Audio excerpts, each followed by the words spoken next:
Tollywood young hero Vijay Devarakonda ఇటీవల family star cinema ద్వారా ప్రేక్షకుల ముందుకు వచ్చిన సంగతి మనకు తెలిసిందే. సినిమా ఎన్నో అంచనాల నడుమ ప్రేక్షకుల ముందుకు వచ్చింది, కానీ అనుకున్న స్థాయిలో సక్సెస్ అందుకోలేకపోయింది. డైరెక్టర్ పరశురామ్ దర్శకత్వంలో వచ్చినటువంటి ఈ సినిమా ప్రేక్షకులను కాస్త నిరాశపరిచిందని చెప్పాలి.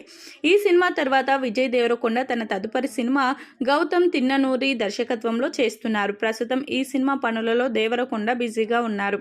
ఈ సినిమా తర్వాత సినిమా చేయబోతున్నారంటూ గతంలో వార్తలు వచ్చాయి. అయితే తాజాగా డైరెక్టర్ ప్రశాంత్ నీల్ డైరెక్షన్లో విజయ్ దేవరకొండ నటించబోతున్నారంటూ మరో వార్త వైరల్ అవుతుంది. ఇలా ఈ వార్తలు బయటకు రావడానికి కారణం లేకపోలేదు. ఇటీవల హైదరాబాద్లో విజయ్ ఇంటికి డైరెక్టర్ ప్రశాంత్ నీల్ వెళ్లడంతో ఈ వార్తలు కాస్త సంచలనంగా మారాయి.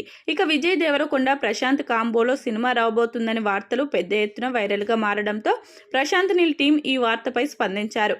విజయ్ దేవరకొండ ప్రశాంత్ కాంబోలో సినిమా రాబోతుంది అంటూ వస్తున్నటువంటి ఈ వార్తల్లో ఏమాత్రం నిజం లేదని, ఇదంతా కూడా నిరాధారణ కథనాలు అని కొట్టిపారేశారు. ప్రస్తుతం ప్రశాంత్ తన సినిమా పనులలో బిజీగా ఉన్నారని తెలిపారు.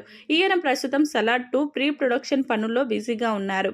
ఈ సినిమా తర్వాత ఈయన ఎన్టీఆర్తో కూడా సినిమాని ప్రకటించిన సంగతి మనకు తెలిసిందే. అయితే ప్రస్తుతం ఎన్టీఆర్ దేవర వార్ సినిమా పనులలో బిజీగా ఉన్నారు.